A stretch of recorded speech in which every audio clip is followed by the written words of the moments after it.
Welcome to the Sport MVT Insider, where we are unrelenting in covering women in sport, but we also like to celebrate their sporting achievements across all sporting codes, whether those achievements are small or those achievements are really, really incredible. But as you have noticed at this point in time, the Olympic Games are currently taking place in Tokyo, and that's the main focus for today. But we would like to focus on the psychological aspect of what it takes to be the best in the world, but also what it takes for you to lift an Olympic gold medal. Of course, today we are joined by a sports psychologist who will help us understand some of these aspects from a professional point of view. Her name is Dr. Koketjo Tsebe. Doctor, how are you doing today? I'm doing well, thanks, Aaron. And how are you? I'm doing very, very well. Thank you so much for joining us right here on the Sports MVT Insider. I would like for us to start here. Let's lay the foundation of this conversation. What exactly is sports psychology? Okay, thank you for the question. Sports psychology is a study field that focuses on the psychological influence on the sports performance. So it considers the psychological aspect and experiences and processes and how they affect performance. Because remember, athletes also, they are human beings who also has their emotional aspect or rather mental aspect that they could be going through or that could influence on the performance. Definitely. I would love for us to take it a step back a little bit in terms of your journey as well, pursuing this specific study field. What made you actually pursue a career in sports psychology? Oh, it's a very interesting journey. You know, growing up at Mahulering, I was playing softball mostly and baseball, of course, sometimes. So I was in high school when I was just wondering that I was considering how we get anxious when we have to go preparing for games.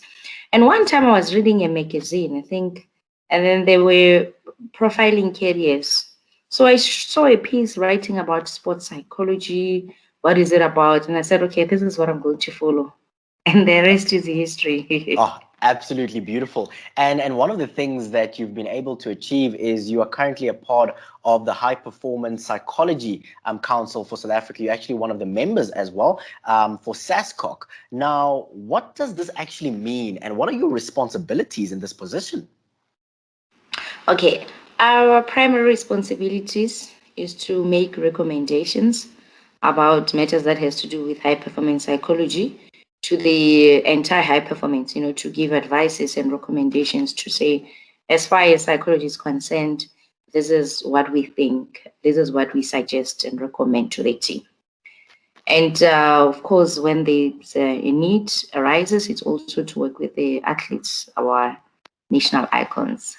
All right, absolutely beautiful. And in terms of your journey, I'm certain it must have taken a long time for you to get here. What are some of the biggest challenges that you have faced along the way to becoming a sports psychologist? I think for me, one of the first things that I struggled with was that obviously I went through my undergrad honors, masters, and having to find a PhD supervisor who was qualified to supervise a topic in sports psychology was a struggle. I think I had approached more than 7 universities trying to reach out to get somebody to supervise my topic. But I still say it was, you must trust the process. But I ultimately found Prof. Anika who willingly supervised me, and we had the absolute best journey. So that was entering into the space of an academic learning, but finding the right supervisor was quite a challenge. I think also, but as much as soon as I got into having to do a research, my thesis in the subfield of sports psychology, I think the other challenge is that maybe there's also misconception or lack of awareness or understanding what does psychology fit in, sports psychology fit into the sports fraternity. But with my strong passion is something that I really advocate for it, even on media platforms and through my interactions, just to understand how does psychology fit into that. Absolutely beautiful. I would like for us now to talk about the importance of mental health and the awareness thereof. Of course, we are currently seeing the Olympic Games in Tokyo, but we've also seen over the last few years, I mean, athletes like Michael Phelps releasing a documentary called The Weight of Gold. We've seen Naomi Osaka at the French Open emphasizing the challenges of mental health in sport. How important is it for us to now, in 2021, to shine a spotlight on these issues? It's very much important. I think on a daily basis, we are emotional well-being. So there is no us, and also there is no athletes without their mental aspects or rather well-being.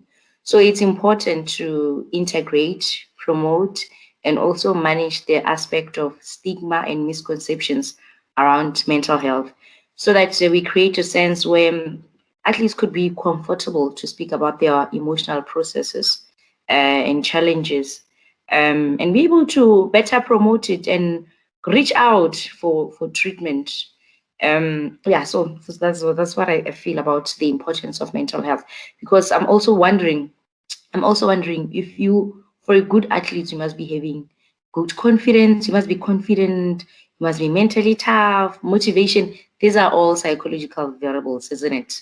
You must have a good time management, you must be a team player, you know. So all of this embodies what sports psychology speaks about.